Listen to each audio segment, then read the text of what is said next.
So, hi everyone. Welcome to the Pervasive Media Studio lunchtime talk. These talks are live every Friday at 1 p.m, both here in the building and online across Twitter, Facebook, and YouTube. So whether you're in Bristol or far away, you can join in the conversation. My name is Mandy Rose. I'm a white woman in my 60s wearing a stripy t-shirt. I'm a professor of documentary and digital cultures at UWE Bristol, and UWE is one of the 3 partner organisations in the Pervasive Media Studio, along with Watershed and the University of Bristol. So these lunchtime talks are part of our Open Studio Friday offer.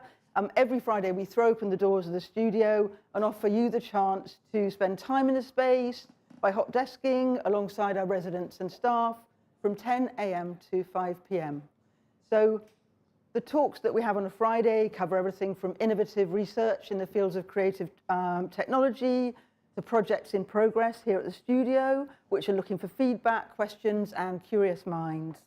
So a warm welcome to those of you here and online who are new to the studio, for whom this might be the first time you're engaging with us. And those of you who've heard this bit before, there's quite a lot of words I have here to get through. So take a moment to share the link to this talk on social media. It's not too late for other people to join us. Let's get even more people joining us live. So what is the Pervasive Media Studio? I've mentioned it's a partnership between these 3 organisations in Bristol. We're a diverse and collaborative community exploring creativity and technology. Everything from comedy to coding, product development to performance art. We've been going since 2008.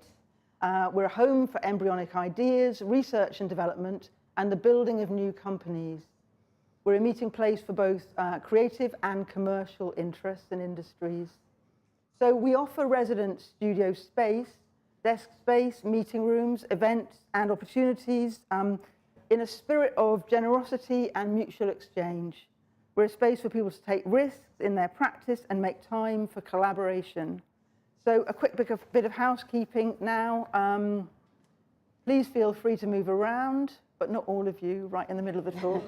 Make a cup of tea or grab a glass of water from the kitchen. We've got a quiet space just through the wall here if anyone needs to take a break at any point. Fire exits are at either end of the studio. And one of the studio team will direct you to them should we need to use them. There are accessible toilets and baby change facilities in the corner next to the kitchen. So a captioned and recorded version of the talk will be available here after the talk is finished. If you're watching online now and you'd like subtitles, head over to our Facebook page for the live stream. Just search for the Pervasive Media Studio.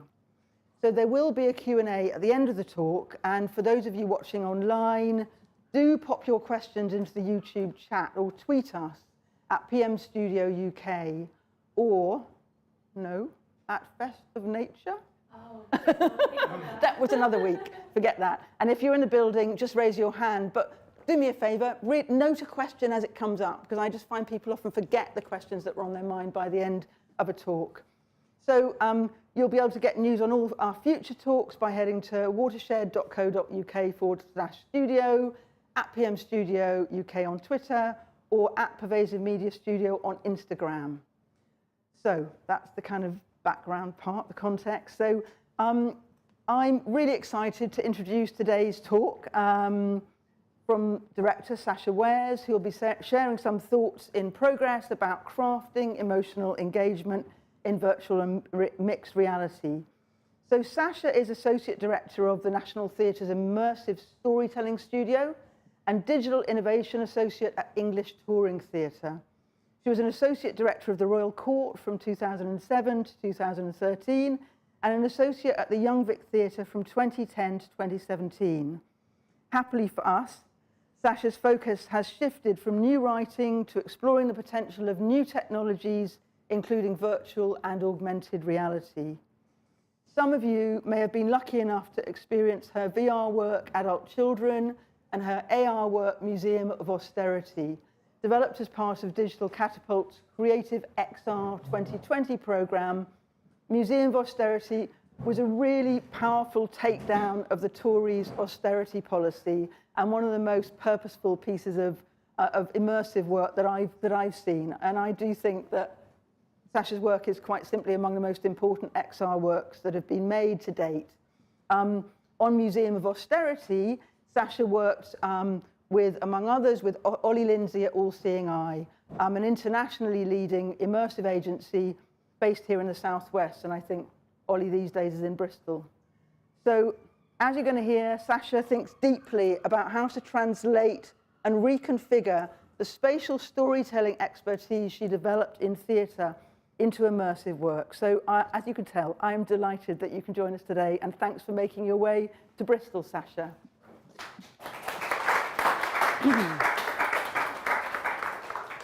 Thanks very much. I'm really excited to be here, and I hope that my notes are going to appear. They are. So, yes, I'm Sacha Wares. I'm a white woman in my 40s with darkish hair, and I'm going to be sharing some thoughts in progress about crafting emotional engagement in virtual and mixed reality. And when I say thoughts in progress, they really are. This is, evolving thoughts, by no means expert nuggets. So as Mandy said, I am a theatre director with more than 20 years experience of directing new writing, developing new plays, teaching playwriting and directing. I was previously associate at the Royal Court and Young Vic Theatres, and I'm currently digital innovation associate at English Touring Theatre, associate artist at the Donmar Warehouse, and associate director of the National Theatre's Immersive Storytelling Studio. About 5 years ago, I became interested in virtual reality, and since then have gradually moved away from theatre to learn more about working with new technologies.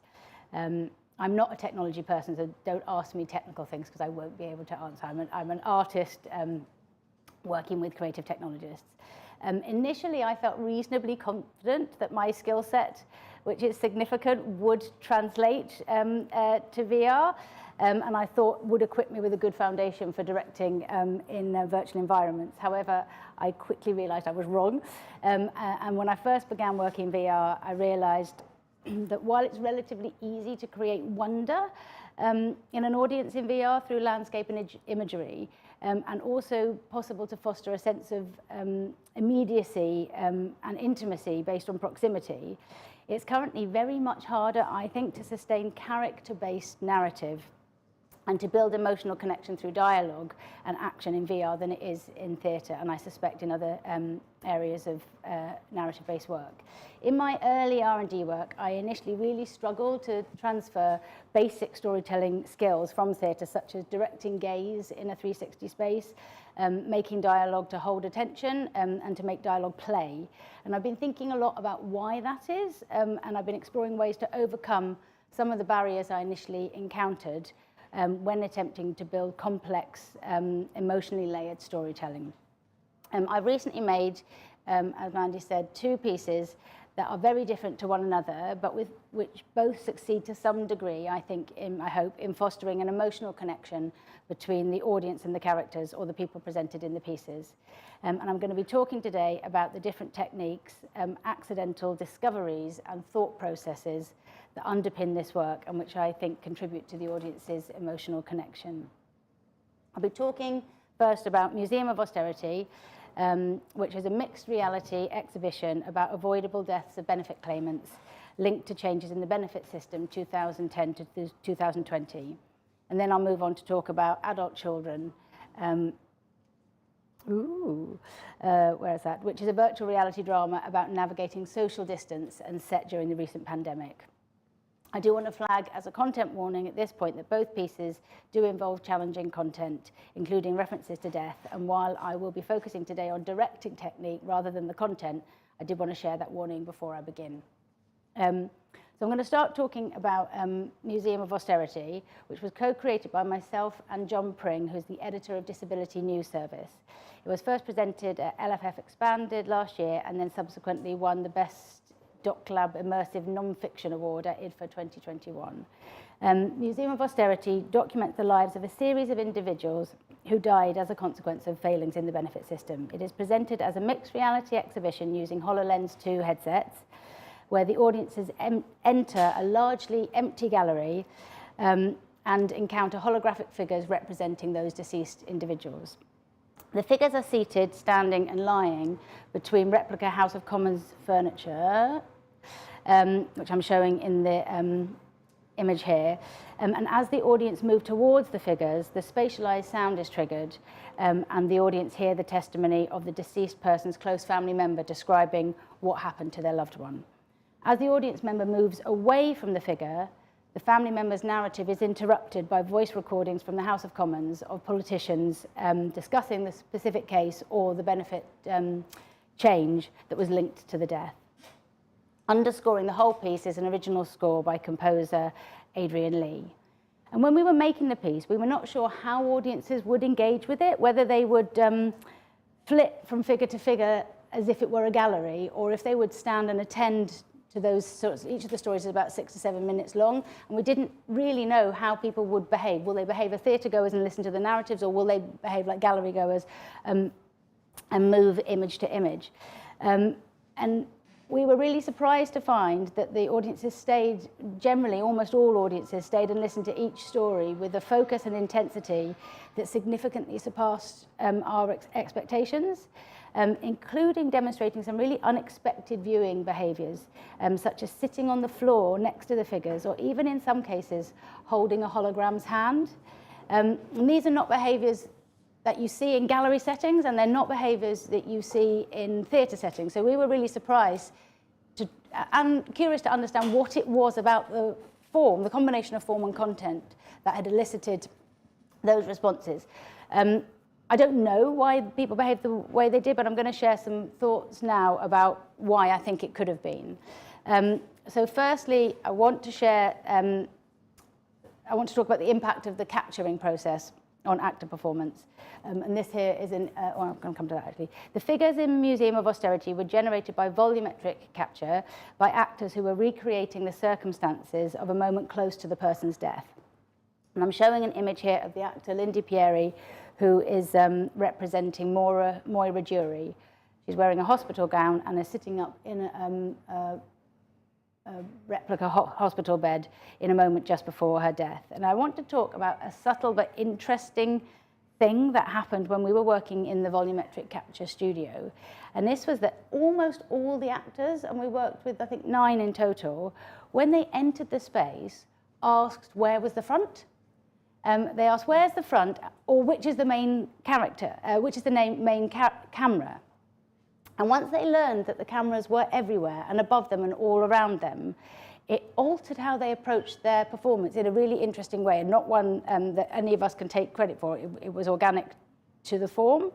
And they seemed to stop sending their performances out and appeared to turn their attention more deeply inwards in a way that was really surprising. And that's, I've been in rehearsals for 20 years, and it was a kind of a way of performing that I think was a combination of factors. It was the subject matter, which did provoke sort of quite deep emotional responses. It was probably partly because we were shooting in lockdown, so people had been quite isolated, and they were coming in one by one. So it was an unusual rehearsal process, but I think mainly it was the fact that there was no front. And as a result, this environment facilitated a deeper interiority and an opportunity to inhabit more deeply the person they were playing. And I think that had a significant impact on the quality of the eventual holograms that we got, because I think there's a depth of inner thought apparent in the faces of the figures which make them more emotionally compelling for an audience than I think I would have got had they been captured sort of flat. Another thing that the technology enabled, which I think is worth talking about, is the vivid detail of the three-dimensional objects which are surrounding the hologram. So I'm showing here an example of an image of an audience member looking at a hologram, which is representing the young mother, Philippa Day. Audiences reported that the depth of thought in the actor's face was striking in performance, along with the clarity of the objects around her, the food containers, the Coke can, the children's toys. And I think these all potentially acted upon the audience's sense of the illusion, causing them to forget that it was a digital hologram and instead be drawn into the humanity of the person in front of them. And whilst from a sort of creative design point of view, we had chosen those objects really carefully, and it was based on the testimony from the families, but nonetheless, I think it was a combination of that really careful choice with the, that hyperrealism and the three-dimensionality of those objects that did something strange to audiences' perception of what they were seeing. And this was particularly the case, I think, with the letter that the actor is holding, because that's a letter from it's a genuine letter from the DWP, which is the letter that Philippa received. And the audiences was able to clearly see and read that letter. And I think that acted as an invitation to move closer to the figure. And in the act of moving closer, I think that acted upon the audience's feelings in connection to the person. Because as they exercised their own choice to move towards a holographic figure, I think their empathetic connection got deeper. And I think scale was significant also. The one-to-one correspondence of the scale of the hologram to the viewer does something, I think, to the audience's social self. So audiences who fed back didn't seem to be reading or talking about the holograms as an image, but instead seemed to have responded to the figures as if to a semi-present person. And it was a way of talking that, again, surprised us. Nobody talked about the image at all. They all talked about the person or the figure, or used their names, interestingly. And some talked about feeling awkward about turning their back on the figure and about leaving them or wanting to sit on the floor alongside them. And I think that had to do with the fact that the hologram is the same size as you, and obviously three-dimensional. And I think it's important also to talk about the impact of eye line and the potential for eye contact between the hologram and the viewer. And we found in this piece that ensuring that the audiences were at times in the exhibition caught in direct eye line of a holographic figure did have an impact, as it seemed to increase the audience's awareness of their own self in relation to the image, and therefore I think provoked some of this social behaviour. They felt seen. Yes.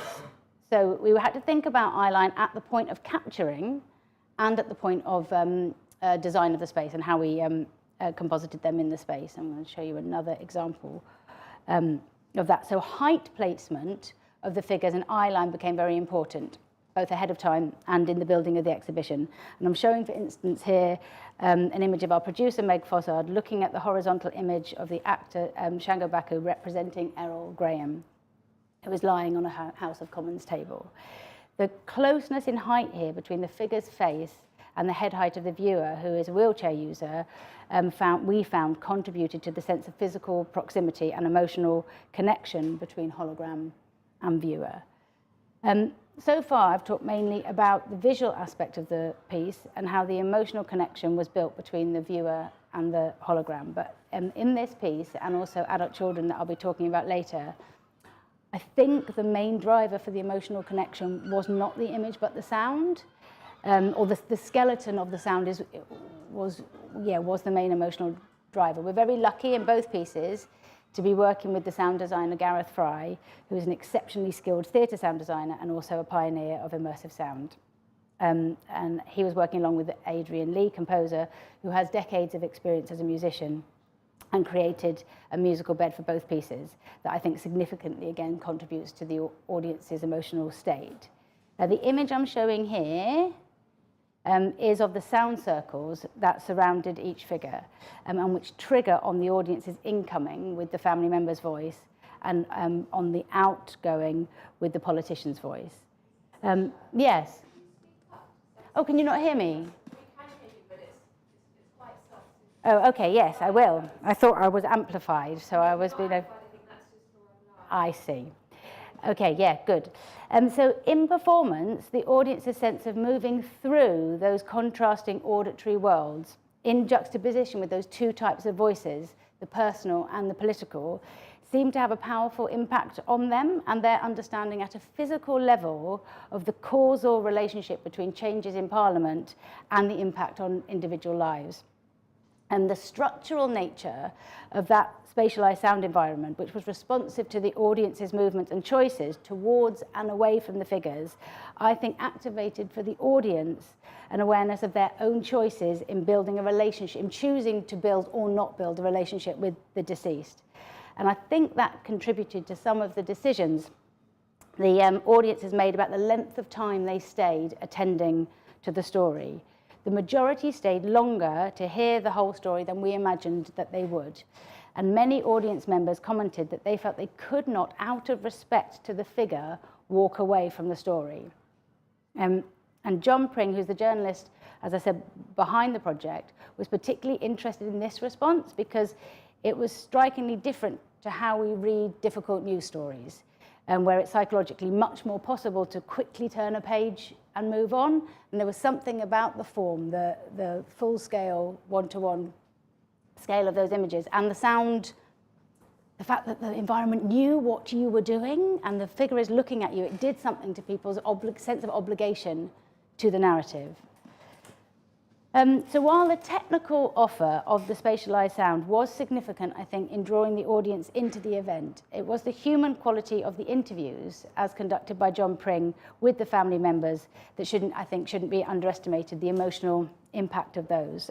Most of the families interviewed had a pre-existing relationship with John, and he's been at the forefront of, ooh, what's happened there?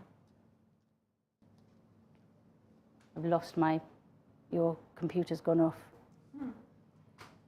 I'll keep talking. Do you want to come and see what's happened? Yes.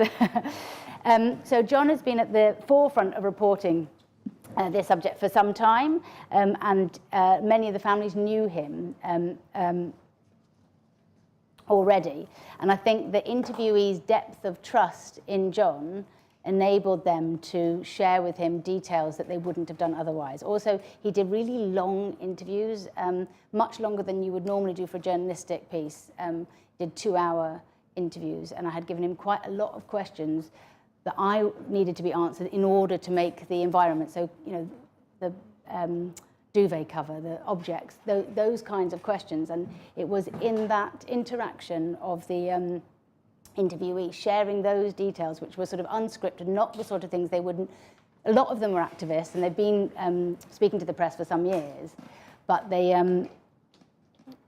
all, I think, broke out of their sort of pre-ready scripted scripts when they started talking about the environment. There was unexpected questions, and that resulted, I think, in an honesty and a there was just an authenticity to the audio that, again, was beyond what we expected. Out of respect to the families and their stories, I'm not going to play the recordings today because I think it's not appropriate to take their words out of context in a technical talk. But I did want to mention how the authenticity of those voices and the contrast in age, in class, in gender, in geographical accent really played, I think, upon the audience's sense of the scope. Even though we only had 9 pieces, that variety of voices, I think, did something, about the number.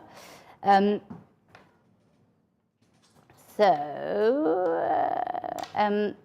I think the audio combined with the holographic imagery produced a sense of a respectful social and emotional connection between audience and the event. A slowness of the audience is a movement around the space, which I think was supported by the underscore, which was slow, but I think also there was something about the form that slowed everybody down, and again, that was something that we hadn't predicted. And interestingly, even when the holograms had gone, audiences tended to behave as if they were still there. They left the, are you done? Yeah, thank you. Good, it's just the right slide at the right moment. So at the end of the piece, the holograms fade from view, and a card comes up, a caption card, which gives their name and the date of their death and the name of the family member who told the story.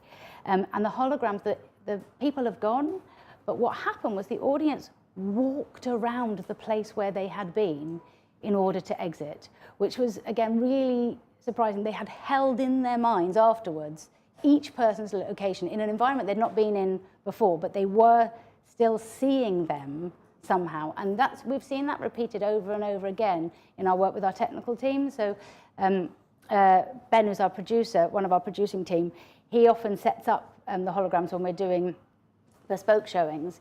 And when he does that, even when he doesn't have the headset on, he never walks through where they are. He just never, ever does it. And there was also somebody, a lighting specialist in IDFA, who was working on the lighting. He had his HoloLens on. He was, and he asked us if we could please turn off the image behind him, because he was finding it really hard to work with the feeling of that person behind him. And these are not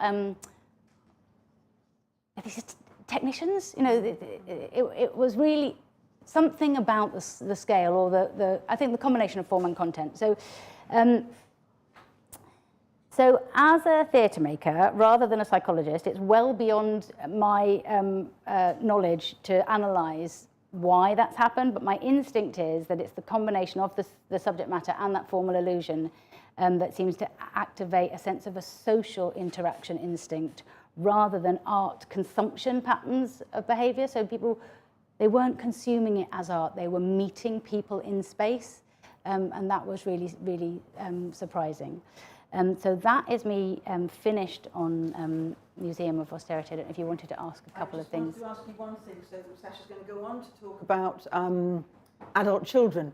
But given the theme of Museum of Austerity, just wondered if you could talk a little bit more about how you approached issues of access, because they're notoriously difficult in immersive projects. And given the theme and the theme of disability as one, it was disability, access to disability payments that were some of the core issues here. So I just wondered how you'd thought through the business of access to the piece. It was just a huge part of the work. So a large number of our creative team are disabled people, and so that meant that all the way through we had to think at every stage about access. You know, when we're sharing work, sharing materials, so the process had to be made accessible, and that was challenging actually because we were all working with HoloLens for the first time. I was working with volumetric capture for the first time. So there was a lot of working out as we went along how to share with one another, and particularly a consideration around looking after the well-being of the creative team. So we were making it during lockdown. Everybody was mainly at home. A lot of people were at home with children. So there had to be a lot of things in place in terms of always making sure you're working with your headsets on, because you couldn't be playing that content out in your house with your children off school. But also there was a factor which is that the subject matter, you know, the difficulty with benefits payments, you know, there was crossover for quite a number of our creative team between the difficulties that the characters had faced. So we had wellbeing support and access to wellbeing support for everybody throughout, and a lot of advice in place for how long to work on the material, what sort of breaks to take. And that's not something that I'd done as extensively as that, but I think when you're working with difficult material in a new form, it's really important that you put that support in place, because you can't predict how you're going to respond. And because, you know, some of these images were so vivid, or some of the audio was so distressing, we had to put those in place. And obviously in the production that carried through, so we had to think carefully about what was our wellbeing offer for the audience. So we got quite a lot of advice about that. We gave a lot of information about it beforehand, and we also devised a way with the showrunner system of people opting out of some content at the point of entry. So we had our content warnings there in advance, and because they were 9 individual stories and they're not dependent on each other for meaning, you can watch them in any order, you can watch as many or as few as you like. It enabled us to be able to say to audience members, if you don't want to see the one about cancer, the one about domestic abuse, or the one, then you can opt out of that. And that could really, at the point of, just before going in, that could just be, that hologram could be switched off. And we had staged it in a way where there wouldn't be big holes. And not lots of people took that up, but a significant number, and people were really, I think, interested in that type of well-being editing, which is not something I think you could do. You can do it in a play, because your whole play would fall to pieces. So we did that, and we did also we had in-headset captions, we had audio description, so we had audio introduction beforehand, but also those sound circles were gated so that somebody who was requiring audio description at the point of entering one of those circles, they'd get the audio description first, and then that would segue into the family narrative. There was quite a lot of additional work, and if you look on the English Touring Theatre website, you'll see a really long list of the different access provision that we put in place to make sure that the audio was accessible as possible. We did a BSL onboarding intro, and we did quite a lot of work, and none of it, you couldn't put it out as good industry standard because we were, some of it was more successful than others, but we really, with all of it, made a very good first attempt, I think, at trying to make the work accessible, right down, obviously, to the, like I said, the height placements of everything. But it is a complex business, and it is something that I think I'm really interested in exploring more with the community of how we can share knowledge of, when we've done something that's worked. Okay, well, maybe we can take that forward in the Q&A. So if you, do go ahead on with adult children. Great. Okay, so Adult Children is a virtual reality drama. It was co-created by writer Ella Hickson, myself, and ScanLAB projects. It was written and made during the 2020 to 2021 lockdowns, and it tells the story of friends and family separated by social distance and explores the way in which individuals had a heightened responsibility for one another during that time. It's staged in a scanned digital replica of the Donmar Warehouse Theatre, which is populated by actors whose voices were recorded remotely from one another, and whose bodies and actions were all individually LiDAR scanned separately and then reassembled in the virtual environment. The setting for the drama consists of scanned real-world environments, including homes of our neighbours and friends, partners, and these were individually scanned and then imported into that digital theatre space. The audience were also scanned individually in a socially distanced outdoor shoot, because we were still all distanced, and then they were assembled into a collective group after the fact.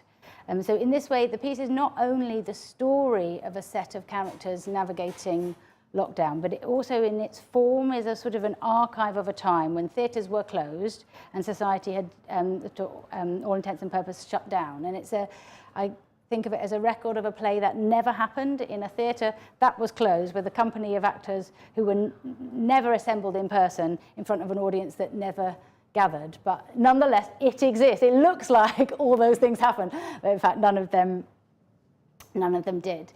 It's only 16 minutes long. But I have to say, it's been an enormous learning journey for myself and writer Ella Hickson about how to build a complex emotional narrative in VR.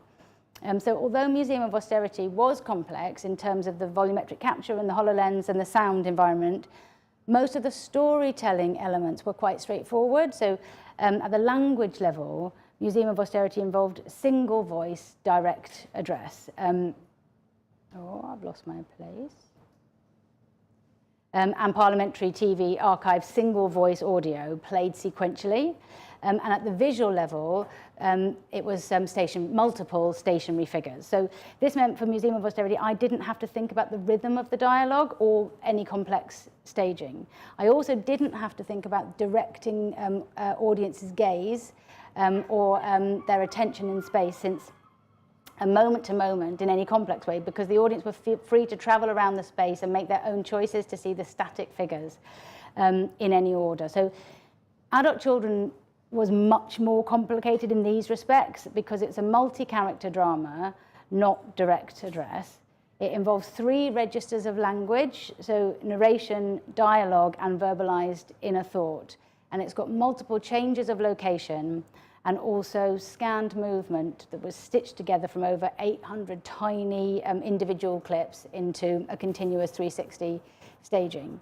And it's got a really complex, continuous spatialized soundtrack. So Multi-layered language and staging is something that I would have really confidently found achievable in a theatre context, but in VR, I have to say, it was really much more challenging to pull off while holding an emotional through line.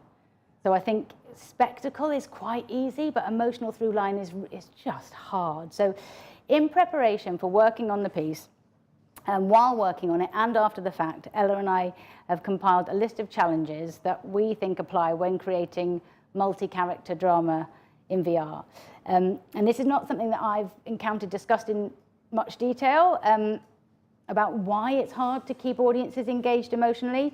So in a spirit of openness, I'm going to share the things that we think are a barrier to audience engagement.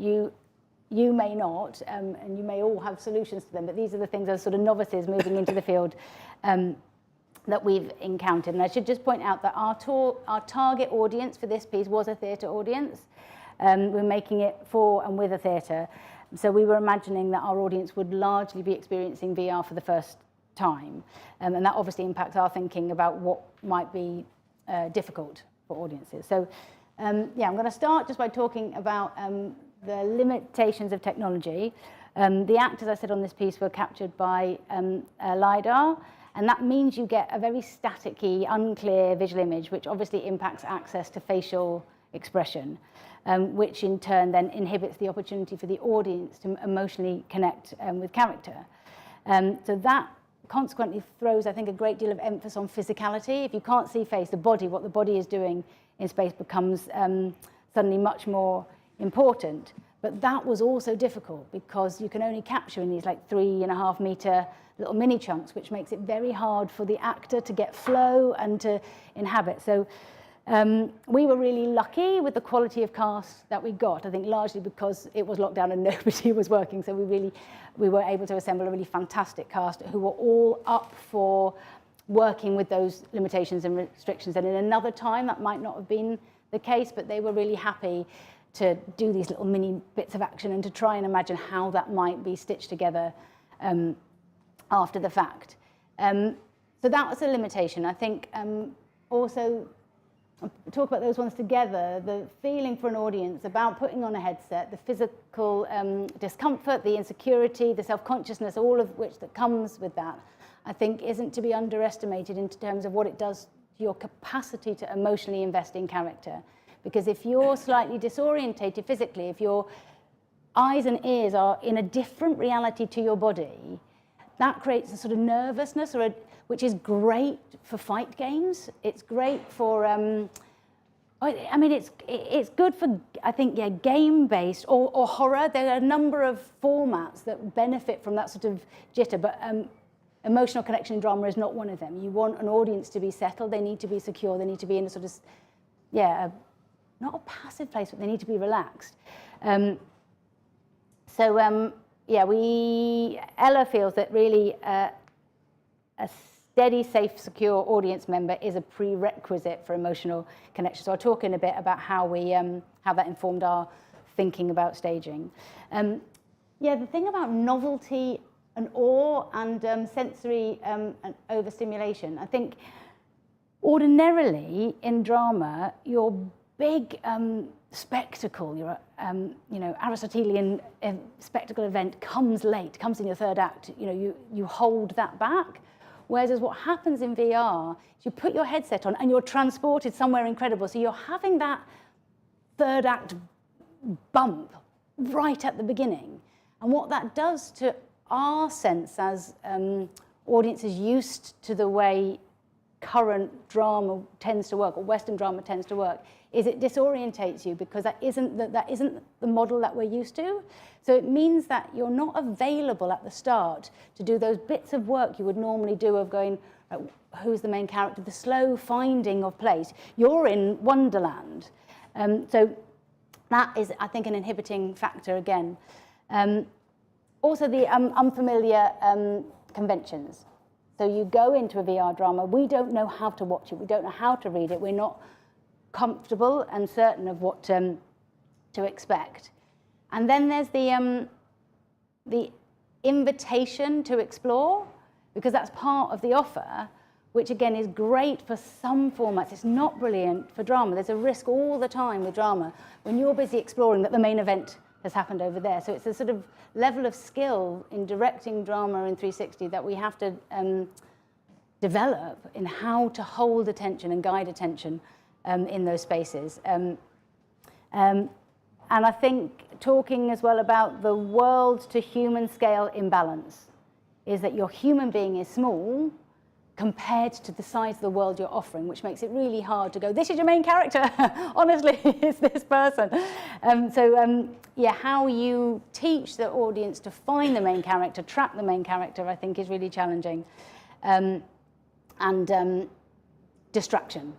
So anything else, any movement, any sound, anything else in the environment will pull focus because it's an exploratory environment, and there's a risk if you haven't really controlled that what we miss is that really important piece of dialogue that was needed for us to care about the thing that happens later. So these are all the things that we found tricky. We addressed them in really simple ways. So this is not a blueprint for other things in the future. It's really what we learned on this piece. The first was we gave our audiences a theatre seat, and we allowed them to think of it as a theatre piece, to go, right, here's a set of rules, here's a set of world that you know, here's a chair that you know, and then here's an environment that you know. So it started, as you enter the space, you're in a theatre. So you don't get a really big wow factor. You get, oh, I know how to do this. I know what my role is in this space. And then we really held back. A space. I'll let you watch this bit. Square. 4 people have lived almost continuously inside this cube for nearly a year. The cumulative sitting, sweating, the amount of sound released, excretions, spit, sex, snot. This is the schooling area, the eating area, the fucking area, the detailed analysis of contracts area, the hushed phone call to anyone who will listen area. This is the place where you have to explain to kids about sickness and death, about violence and threat. Yeah, so it's a really slow way in, much, much slower than you would do on screen normally or you would do in theatre. But we did it really gradually, which is, here's your theatre space, this is where you are. Then we've gone to black, and then we've built up and gone, here's the voice, here's the environment, watching the environment being built. So in order not to overexcite the audience early on, it's a really gradual drawing in. And what it meant is that they were available then when that character in blue came past to notice the arrival of the main character.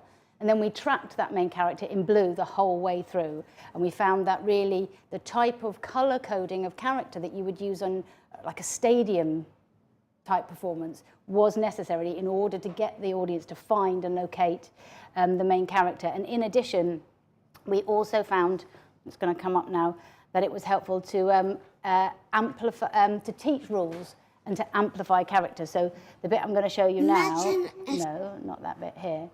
I'm going to play. So here is our main character in blue, but we've got her, or we've doubled her on different days, yesterday, tomorrow, such that it's really clear the person in blue is the main character. Kilometers inside a square mile.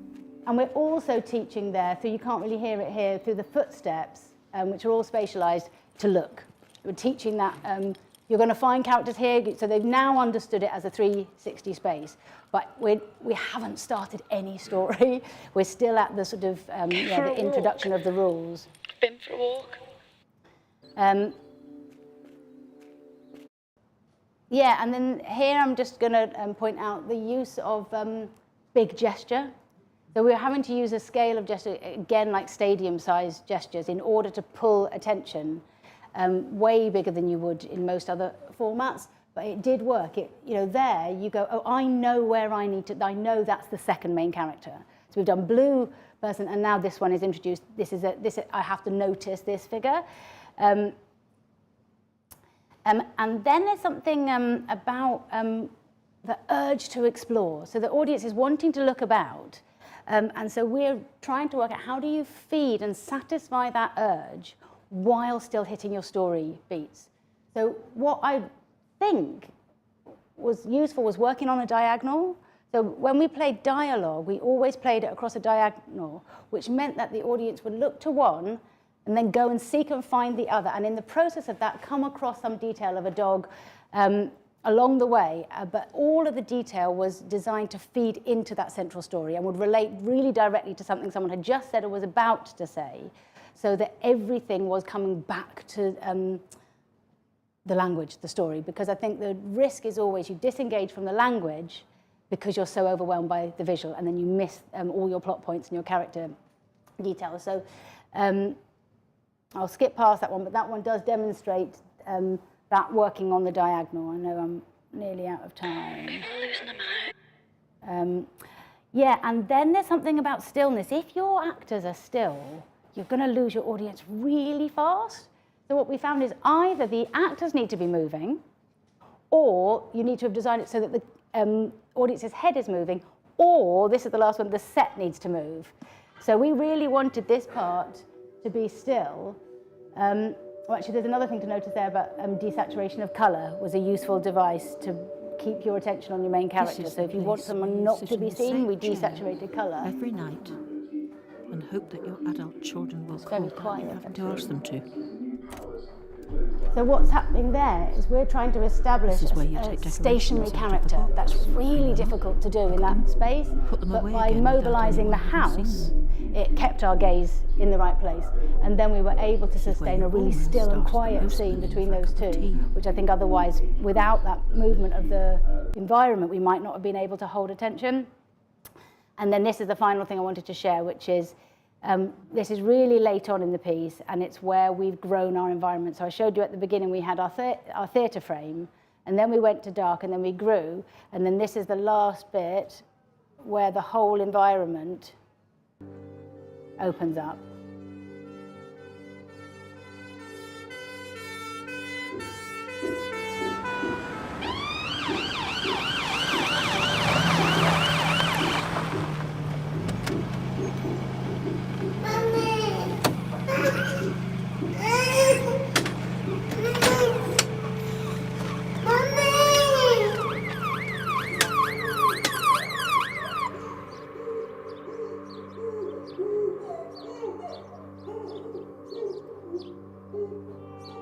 This is the place where you realize that the number of times that you will see the people you love is finite. Yeah, and so what that meant was that only at the point of the climax, the emotional climax of the piece, had we gone to full scale of environment. And it was at the point that his wife had died. And so her absence was in relation to that bigger space. So you're looking for her, but you can't find her.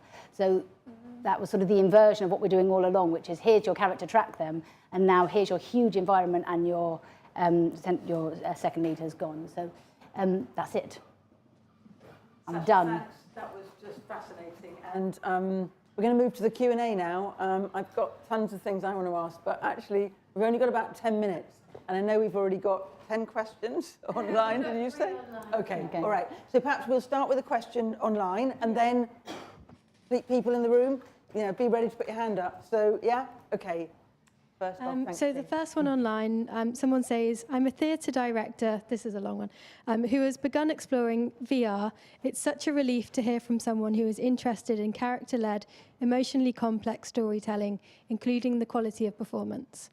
I've really struggled to find other people interested in this and have already learned more from your talk than any other research I've done with VR. Thank you.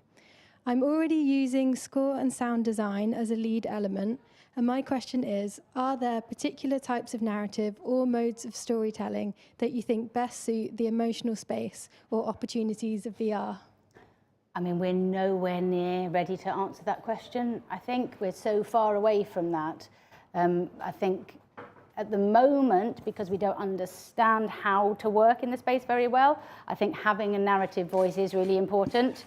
And one would hope that eventually we can move away from that. But currently, because of the novelty, I think having a guide, someone in your ear early on is key, because your audience goes, oh, I've got that. And they use that to navigate the environment. So we did move it to dialogue, but we kept coming back all the way through to a sort of compelling narrative voice. So I'd say, I mean, I'd love to be proved wrong. I think the other thing that formally that is worth thinking about is the effectiveness of a shrunken space.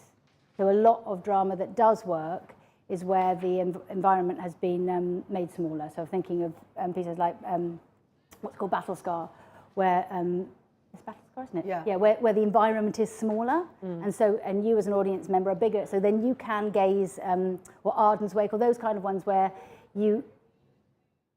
where you are bigger than it. So then you can traverse around it, and you don't get overwhelmed by the scale of it. But no, honestly, I have no idea. 10 years, I think. So, but a question, is there anything about the National Theatre's immersive space that's worth saying for people who are listening who might be interested in further exploring immersive storytelling? I mean, certainly the National Theatre runs the immersive storytelling studio. It's not massively well funded. It's not funded to produce a lot of work. It's really there's Toby Coffey who founded it, and myself and producer Ben are all there, and we're investigating, and there is opportunities for conversations. It's not as formally set up as here, actually. Okay, all right, okay. So anybody in the room, put your hand up if you've got a question. If not, Jade's going to hop in with another one from online. Oh, hang on. Okay, Joe, yeah, please. Jade's got multiple roles. Thank you. Yeah, I'd echo the online comment. That was just a really wonderful talk. I was wondering whether any of the insights that you've gathered about your audience you think might translate back into other forms of theatre. I was particularly thinking when you were talking about distraction, and I found myself wondering whether you were noticing that more because you were so focused on the audience's attention and head movements in a way that you might not be in a big auditorium. Oh, I am, though. You are? No, I am. No, I sit in previews, that's what I do. I sit in previews and I watch the audience really carefully, and I go, okay, there's 3 people who've looked at their watch. That means that first act is too long. I am a hawk-like watcher of audiences, so I think that's probably the skill that I've brought over, but I can't see what they're doing in VR, so in a way that's the difficulty, which is I don't know exactly what they're up to, so I have to rely on what they tell me afterwards. And my main test on adult children was just asking them to please summarise the story. Just what they remembered. Yeah, can you, no, not what you remembered, because that will people will give you images. Okay. I asked them, can you summarise the story? And that's a really great test, because if people say, oh, then this happened and that, you haven't got narrative. And whereas actually almost everybody who saw this was able to summarise the story except what happened to his wife. And so I think that was either deliberate or a failing, and I'm contemplating that. Yeah. That's so useful. Thank you. So yeah. Jade, do you want to pick up on one of the other questions that you've got there online? Yeah. So someone said, where can this be offered to an audience? Everywhere, or is this really location-based? Well, I mean, that's a really big question, isn't it, about the distribution network generally for this type of work. We are taking adult children. We're doing a pilot like mini tour. We're going to Oxford Playhouse in September, and that's part of a double bill with the National Theatre's All Kinds of Limbo. And we're hoping that will prove a sort of model for regional theatre touring. And Museum of Austerity, we're also planning a tour. But I think the difficulty is, you'll all know this, is you make work and then There's no infrastructure to show it, and so you have to build the work and then build the infrastructure, so it's slow. Yeah, and I think you know that touring model you're talking about is super exciting actually, because yes, there's been this real gap around immersive exhibition and a bit of a mystery beyond the festival circuit. I know Watershed are doing some thinking about it, but that idea about piggybacking on the theatre touring model is super. The studio spaces in regional theatres, that touring circuit, I think, is a really good shout, because they're flexible, and audiences come to those spaces expecting something that might be a funny length, or might, you know, so you've got the audience's expectations, I think, on your side. Okay, you got another question there online? Yeah. So this one says, we've been looking at the role of audience in media, and these observations bring a set of audience behaviours that we didn't encounter. What was the initial framing for the audience? Say that again, please. So they said, we've been looking at the role of the audience in media, and these observations bring a set of audience behaviours that we didn't encounter. What was the initial framing for the audience? Yeah, I thought for Museum of Austerity that so adult children is really clear, the framing was a theatre framing, and that worked really as expected.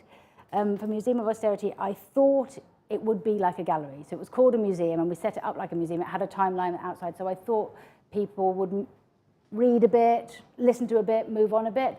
And I sort of hoped they would do some theatre attending and listen, but I wasn't expecting it.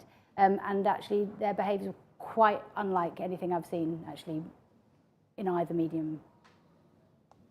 So it was, so for some of us, I think our whole engagement, I'm speaking personally, you know, in some ways, at the heart of my engagement with interactive and immersive has been a feeling of excitement about the audience having a different kind of agency than another media. So I find it quite funny in a way to see in your list of the problems of VR, the expectation of agency or exploration. I just wonder, can you say a little bit more about that? I mean, you know, do you embrace agency as well, or is it? Yeah, but it has to. I think it's got to be content specific. You know, really, VR is a whole, you know, landscape, and there's room in there for, you know, social interaction, for dancing, for interactive, for game, for a disco, for, you know, and for, I think, complex character-based drama that doesn't necessarily require agency, because as soon as you put agency in, you've changed who is the protagonist, which is not a bad thing in a piece about that. So you can have a, you know, you can have a journey of discovery, a Punch-Drunk-esque adventure, but that is incompatible with the moment of transfer that happens when you are really deeply engaged in an emotionally complex story, because that requires you to be still in yourself, such that you can then transfer and project upon the other. If you're busy, you know, in your daily life, if you're busy doing, you're not actually, you don't have so much compassion for another person. But if you want to elicit compassion or close attention, you can't also be doing. And there will be types of narrative that can activate both, maybe in succession, but not, I think, at the same time, probably. Okay, well, regrettably, guys, you were slow to get your hands up in the room, I'm afraid, because it is almost 2, and we are moving to wrap now. So, so I think that's the end of our Q&A, and you know, join me in saying a huge thank you to Sacha for a really extraordinary talk.